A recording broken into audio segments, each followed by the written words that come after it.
Hey everyone, welcome back to another great episode of The Zurvivalist. My name is Matt Jarbo, and I am here today with Will from Montreal, Canada. Will, how are you? I'm doing great. How are you? Doing well, thank you. How is the Great White North right now that is February and the groundhog did see his shadow? Kind of curious. It's pretty cold up here. It's been below 10 for a couple of days. It's been snowing a lot recently this week. But other than that, it's winter. Well, it's not where I'm from. Here it's like 85 degrees, which I'm not trying to rub it in, but Los Angeles. But you'd have best weather for zombies. I mean, practically. Um, you know, if if they can, if they freeze 10 below, they'd probably freeze and not be able to walk very well. So let me get into it. Let me ask you, how would you survive a zombie outbreak? Um, I take it. I guess I would grab my survivalist kit. I have a hunting rifle with a few boxes of ammunition, usually used for caribou and deer hunting, and my camping gear. And I'd head even further north. So I'd live off the land, out of the back of my truck. Think I'd be relatively safe out in the middle of the open. Yeah, well, you'd be able to see anyone coming at you. That's the plan. So I am unfamiliar with Canada, and we've had a few people up here on the show that are from up there. How big of an area is Montreal? Montreal, it's an island of maybe 700,000 people living on the island, but Greater Montreal has population maybe 1.5 million people. It's pretty big. I'd say maybe 150 square kilometers, Montreal and Greater Montreal. Okay, so you kind of like in the middle of it, or are you off to a side, or I'm actually on the North Shore on a town called Saint Jerome. It's about 45 minutes away, okay? but still, you just grab the bus and the metro and you're there in 45 minutes, half hour. Okay, so let's say you're at your house and the zombies come.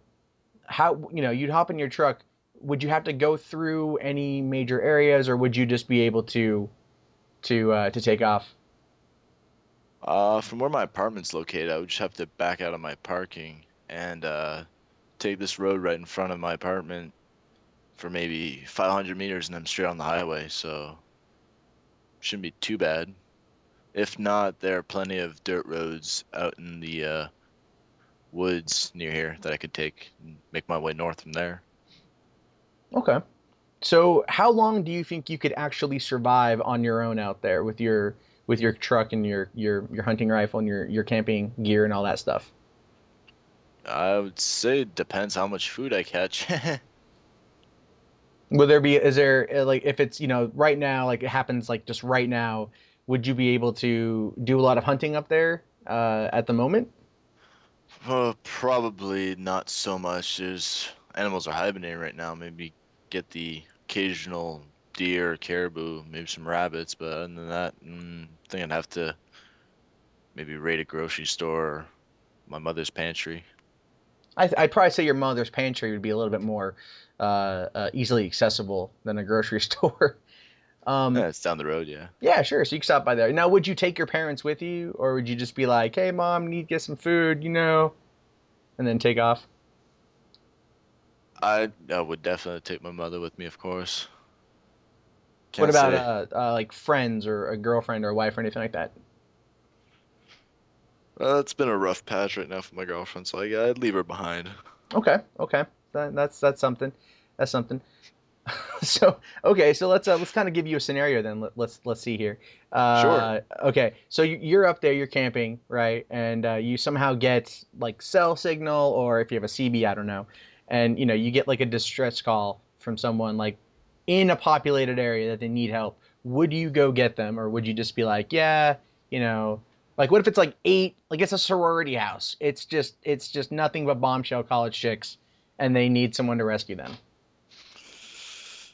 No, I would pass. You know, bombed out college chicks, no thanks. I would definitely pass on that. If I'm gonna go pick up someone, drag them out with me, at least have to be someone who's handy around a zombie apocalypse. Sure. Yeah, I don't know if sorority girls could pom pom them to death or something. That might not work out too well. But okay, so what if you had to like go back in? Like, what would be your strategy when you go back into a town? Because eventually, even if you're able to, hunt, deer and caribou and whatnot, you might still have to go back in to eventually get some sort of supplies. You know. That's true. I would. I'd do it probably. Let me think about this.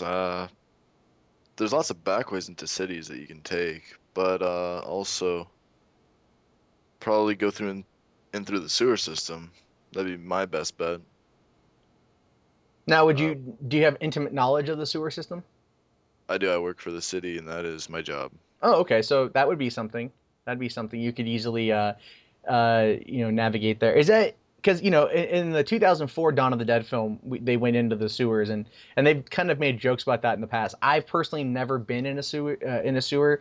Is it as big as they make it seem? Like, is it pretty maneuverable, or I mean, would you need a map, or could you do it by memory? I would probably need a map, or if not, at least a flashlight. There are arrows and codes for certain locations printed on the walls, but at the very least, a flashlight so I can see where I'm going. I mean, they're pretty big. You can stand up straight in those. Uh, Maybe if the people are small enough, stand side by side on the little curb next to the actual sewage. You definitely But want to avoid the sewage. yes, you fall in there and you have a little cut on your leg you don't know about. That's gonna get infected. That's gonna get nasty. Yeah, it's probably worse than a zombie bite. I mean, honestly, let's not beat around the bush here. That's some pretty nasty stuff. But okay, so let's say, it's kind of another question about the sewer system. Are there like kind of like locations that are like stations where you'd have maybe if you had to like quickly bug out and kind of get your stuff, could you theoretically hide down there for like a couple days or at least a little bit of time? Could you find a location to kind of like lay low? Probably maybe not for a couple days. I mean, these stations don't always carry food. I mean, there's a first aid kit, maybe a day's worth of food for two employees. But most of those are locked, so unless I had the keys or bolt cutters, something to break the lock, I don't think I'd be able to bug out quickly. Okay. Okay. So I guess kind of let's move past the initial phase of the zombie outbreak of what you would do. How about like let's talk, long term here. So would you be interested in returning to society? I mean, maybe Montreal is a little bit, 700,000 people. It might be a little bit too hot to go back into at the moment. What about, like if you catch wind of an encampment that is formed, people want to go there and try to like start a new community. Would you avoid them, or would you join back up with society? I mean, Montreal's my hometown. I can't say no to that. I would go back to my city, of course. Probably skip the encampment. I mean, probably not gonna have all the luxuries of an already developed city, even if it is overrun by zombies. So would you try to Uh, live there and then and then just fight them off for a piece of land, so to speak? I guess, but if I were to return to a city, I would definitely do it after maybe a month of living off the land on my own. So I know that if it's in the dead of winter, at least it's all either frozen or they're starved. So Well, yeah, because we haven't established if they're the infected kind or there's always that debate of who's infected more versus less and all that kind of stuff. But I guess we're actually running low on time. So let me ask you this then. If you were bit, what would you do? I'd go out in style. I would run out and take as many down with me as I could. Or if not, if that's not the case, say I wasn't paying attention, I was out in the woods and something came up and bit me. Well, I'd put the gun to my head and end it there. Okay.